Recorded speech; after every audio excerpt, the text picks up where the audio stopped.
இஸ்லாம் மார்க்கம் என்ன சொல்லுது அப்படின்னா, இந்த மார்க்கம் வந்து ரொம்ப லேசானது, ரொம்ப ரொம்ப எளிமையானது அப்படிங்கிறத சொல்லுங்க முதல்ல. இதை வந்து ரசூலுல்லாஹ் சொல்லிட்டாங்க. அல்லாஹ் அதாவது இந்த இந்த மார்க்கம் ஏன் லேசானது அல்லாஹ் சொல்லிட்டான் அப்படின்னா, ஏன்னா அல்லாஹ் நம்மளை படைச்சா, நம்மளுடைய பலவீனம் எல்லாம் அவனுக்கு தெரியும் இல்லையா? நம்மளுடைய பலவீனத்தை உணர்ந்து அவனே சொல்லிட்டான், இந்த மார்க்கம் வந்து ரொம்ப லேசானது, ரொம்ப கஷ்டமான விஷயங்களை வந்து இவனால செய்ய முடியாது எங்களுக்கு தெரியும், அவனுக்கு படைச்சவனுக்கு தெரியும் இல்லையா?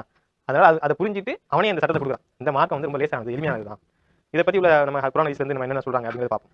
முதல்ல வந்து புகாரில ஒரு 39 ஹதீஸ்ல வந்து ரசூலுல்லாஹ் சொல்றாங்க, நிச்சயமாக இந்த மார்க்கம் எளிதானது, இம்மார்க்கத்தை எவரும் சிரமமானதாக ஆக்கினால் அவரை அது மேய்த்து விடும். இந்த மார்க்கம் ரொம்ப எளிமையானது தான், நான் ஏதோ நிறைய பண்ண போறேன் அப்படின்னு சொல்லிட்டு நீங்க இந்த மார்க்கெட்ல போய் நீங்க அதிகமா பண்ண போறேன்னு சொல்லிட்டீங்களே, உங்களால கண்டிப்பா பண்ணியே முடிக்க முடியாது. உங்களால அதிகம் பண்ண முடியாதுங்கிறத டிக்ளேர் பண்ணிட்டாங்க. என்னன்னா, இந்த மார்க்கம் தான் மிஞ்ச நிக்குமே தவிர உங்களால இந்த மார்க்கத்தை மிஞ்ச முடியாது, அது ரொம்ப சிரமமாயிடும். அதனால என்ன சொல்றாங்க, எனவே நடுநிலைமையை மேற்கொள்ளுங்கள், இயன்றவற்றை செய்யுங்கள், நற்செய்தியை சொல்லுங்கள், காலையிலும் மாலையிலும் இரவிலும் இரவில் சிறிது நேரமும் உதவி தேடுங்கள் என்று ரசூலுல்லாஹ் ஸல்லல்லாஹு அலைஹி வஸல்லம் அவர்கள் கூறினார்கள். இது வந்து அபூ ஹுரைரா அறிவிக்கிறாங்க.